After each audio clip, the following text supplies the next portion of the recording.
Hello everyone, welcome to sweet memories. Upcoming రివ్యూలోకి వెళ్ళిపోదాం. Manohari అమర్ని accident చేసిన తర్వాత అలా ఇంకా కార్లో డ్రైవ్ చేసుకుంటూ వస్తుంది. ఇప్పటికైతే నేను బ్రతికాను, ఎందుకంటే అమర్ అమర్ కనుక బ్రతికే ఉంటే నేను ఖచ్చితంగా జైలుకైనా వెళ్తాను, లేకపోతే అమర్ చేతిలో చచ్చిపోతాను.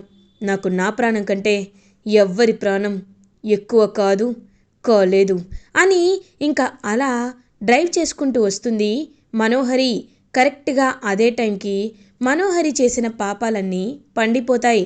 ఇంకా అలా బయలుదేరుతూ హైదరాబాద్ వచ్చేయాలి అని చెప్పి ఫ్లైట్ అయితే ఎక్కుతుంది మనోహరి. అనుకోకుండా ఆ ఫ్లైట్ అనేది యాక్సిడెంట్కి గురవుతుంది. ఆ ఫ్లైట్లో ఉన్న వాళ్ళందరూ చనిపోతారు. అలా మనోహరి ట్రేసెస్ లేకుండా మాయమైపోతుంది.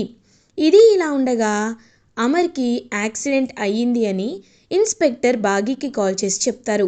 బాగీ ఒక్కసారిగా పరుగున అమర్ దగ్గరికి వస్తుంది. అప్పటికే అమర్ని హాస్పిటల్లో జాయిన్ చేసి ఉంటారు. అమరేమో ఇంకా అలా మెల్లగా కళ్ళు తెరుస్తూ ఉంటే ఏవండి అని బాగీ అమర్ దగ్గరికి వెళ్తుంది. ఇంకా అమర్ అలా చూస్తూ ఉంటాడనమాట బాగీ వైపు. నాకు నాకేమైంది నాకు అని ఇంక చుట్టూ చూస్తూ ఉంటే డాక్టర్ అప్పుడే వస్తారు. మేడం, మీరు ఒకసారి నాతో రండి అని పక్కకు తీసుకువెళ్ళి, మేడం, అతనికి తలకి చాలా బలమైన గాయం తగిలింది, కాబట్టి అతను మెమరీ లాస్ అయ్యాడు. మీరు అతన్ని చాలా జాగ్రత్తగా చూసుకోవాలి. అతని పాస్ట్ అంతా ఇప్పుడు ఎరేజ్ అయిపోయింది. ఇప్పుడు అతని లైఫ్ అనేది ఒక క్లీన్ వైట్ పేపర్ లాంటిది. మీరు అతని వైఫ్ అంటున్నారు కాబట్టి మీరు అతన్ని చాలా జాగ్రత్తగా చూసుకోవాలి. అలాని గతం గుర్తు చేయడానికి అస్సలు ప్రయత్నించకండి. ప్రయత్నిస్తే అది అతని ప్రాణానికే ప్రమాదం అని చెప్పి అక్కడి నుండి డాక్టర్ వెళ్ళిపోతారు. ఇంకా అలా పాపం బాగి ఆలోచనలో పడుతుంది. మనోహరికి శిక్ష పడుతుంది అనుకున్నాం, కానీ మనోహరిని శిక్షించకుండానే ఆయన గతాన్ని మర్చిపోయారు.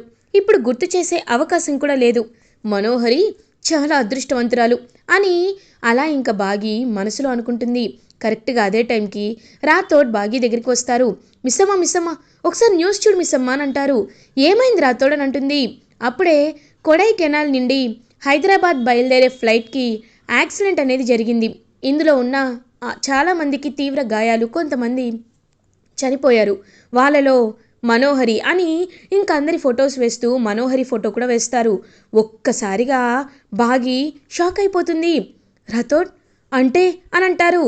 అవును మిస్సమ్మ, సార్ కొడైకెనాల్ బయలుదేరుతున్నారని తెలుసుకొని మనోహరి కూడా కొడైకెనాల్కి వచ్చింది. అందుకే మనోహరి చేసిన పాపం ఇలా పండింది మిస్సమ్మ. మనోహరి ఫ్లైట్ యాక్సిడెంట్లో చనిపోయింది అని అంటారు. ఏమో రాథోడ్, ఇదంతా చూస్తుంటే నాకంతా ఒక కలలా, మాయలా అనిపిస్తుంది. మనోహరి చనిపోవడమే ఇప్పుడున్న పరిస్థితికి మంచిదని కూడా అనిపిస్తుంది అని అంటుంది బాగి. మిస్సమ్మ, సార్ ఎలా ఉన్నారు మిస్సమ్మ అని అంటారు. ఆయన గతమంతా మర్చిపోయారు అని డాక్టర్ చెప్పిందంతా చెప్తుంది. అయితే ఆయన అందరినీ మర్చిపోయారు కదా మిస్సమ్మ. ఇప్పుడు బుజ్జమ్మ ఆయన కన్న కూతురని కూడా ఆయనకి నువ్వు నిజం చెప్పొచ్చు. అదే కాకుండా ప్రతి సంవత్సరం ఆయన ఆరు మేడంని తలుచుకుంటూ కుమిలిపోతూ ఉంటారు. ఇంకా అలాంటి బాధ ఏమీ ఉండదు. ఆయన ఇప్పుడు కొత్త జీవితాన్ని మొదలు పెడతారు అని ఇంకా రాథోడ్ అండ్ బాగి ఇద్దరు కలిసి అమర్ని డిశ్చార్జ్ చేసి ఇంటికి తీసుకువెళ్తారు. ఇంకలా తన ఇంటిని చూడగానే అమర్కి మెల్లమెల్లగా కొంచెం గుర్తొస్తూ ఉంటుంది. ఇది అని అంటారు. ఇది మనిల్లేనండి, రండి లోపలికి రండి, ఒక్క నిమిషం నేను మీకు దిష్టి తీస్తాను అని ఇంకా బాగి అయితే అమర్కి దిష్టి తీస్తుంది. అదంతా చెంబా చూస్తుంది. చెంబా ఏడుస్తూ ఉంటుంది. ఏంటి చెంబా, ఎందుకు ఏడుస్తున్నావు యాదమ్మా అని అడుగుతారు రాథోడ్. ఎందుకంటారేంటి, మా మనోహరి మేడం చచ్చిపోయింది కదా, మరి ఏడవకపోతే ఏం చేయమంటారు అని అంటారు. ఇప్పటికైనా మనోహరి మనిషివని బాగా మాకు తెలిసేలా చేసావు. అయినా ఇప్పుడు నీకు పని ముఖ్యమా, లేకపోతే మనోహరి ముఖ్యమా అని అడుగుతారు. లేదు, నాకు ఈ ఇంట్లో ఉండడమే ముఖ్యం అని కన్నీళ్ళు తుడుచుకుంటూ అక్కడి నుండి వెళ్ళిపోతుంది. ఇంకా అలా అమర్ ఇంటి లోపలికి అడుగు పెట్టగానే డాడ్ అని పిల్లలందరూ వచ్చి హక్ చేసుకుంటారు. మీరు అని అడుగుతారు అమర్. డాడ్, నేను నేను అంజున్ డాడ్, నేను మీ అమ్మాయిని అని చెప్పి ఇంకందరూ పాపం పరిచయం చేసుకుంటూ ఉంటారు. సారీ పిల్లలు, నాకేమీ గుర్తులేదు అని అంటారు అమర్.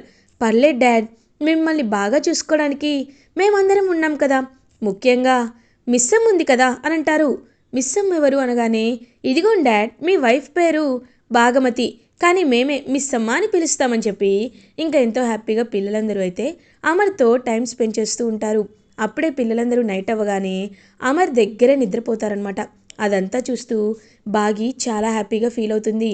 ఒకప్పుడు ఆయన స్ట్రిక్ట్గా ఉన్నారని పిల్లలు దగ్గరికి వెళ్ళడానికి కూడా భయపడేవారు. కానీ ఇప్పుడు ఆయన దగ్గరే హ్యాపీగా పడుకుంటున్నారు.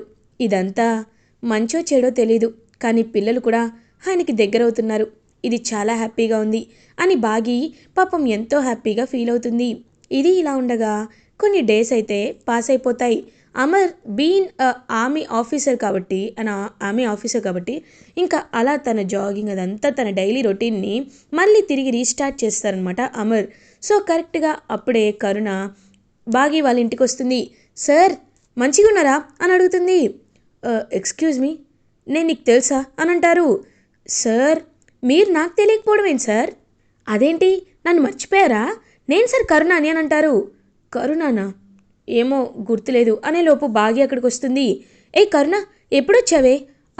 ఏమండి, తను నా ఫ్రెండ్, మీరు జాగింగ్కి వెళ్ళండి అని పంపించేస్తుంది. ఏమైంది సార్కి, ఎందుకు నన్ను గుర్తుపట్టలేదంటే ఆయనకు ఒక యాక్సిడెంట్ అయ్యి గతమంతా మర్చిపోయారని బాగి చెప్తుంది.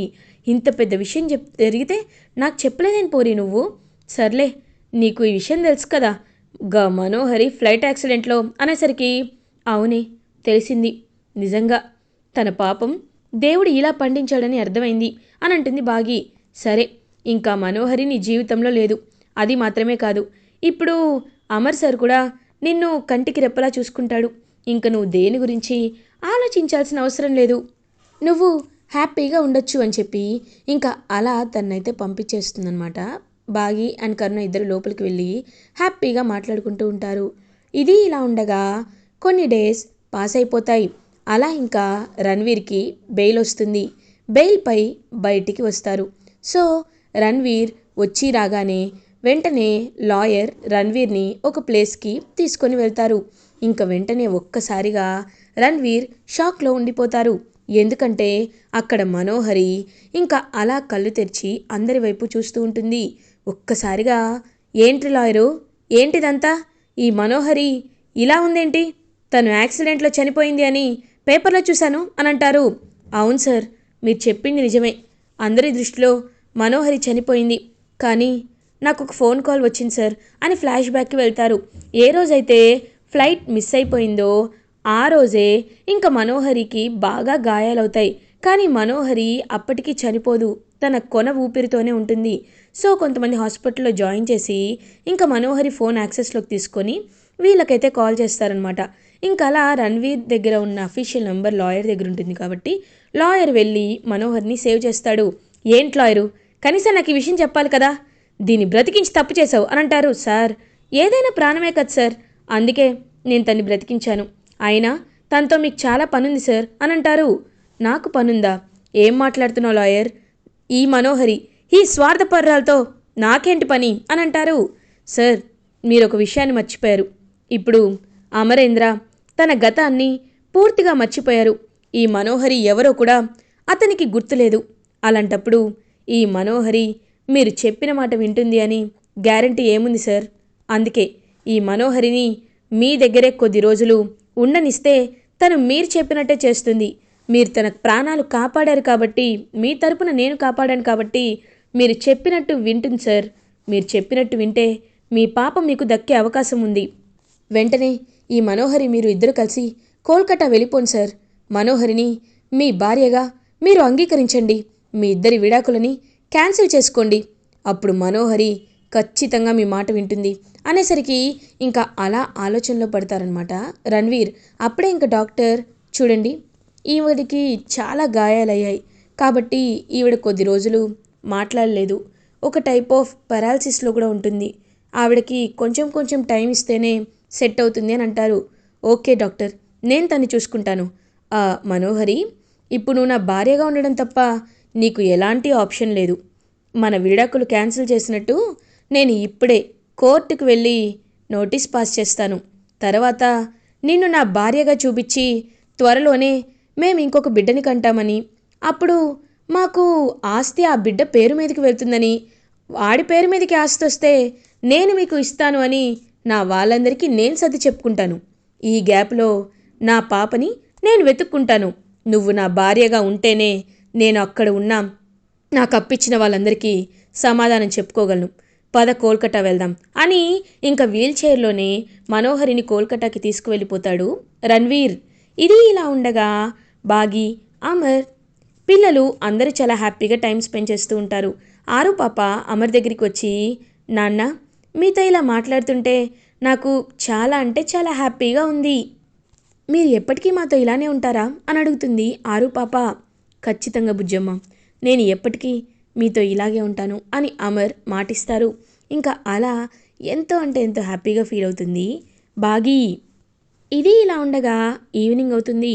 రాథోడ్, సార్ రేపు మీకు మిస్సమ్మకి మ్యారేజ్ యానివర్సరీ సార్, కాబట్టి మీరిద్దరూ హ్యాపీగా ఉండాలి అని అంటారు. ఇంక వెంటనే అమర్ చాలా హ్యాపీగా ఫీల్ అవుతారు.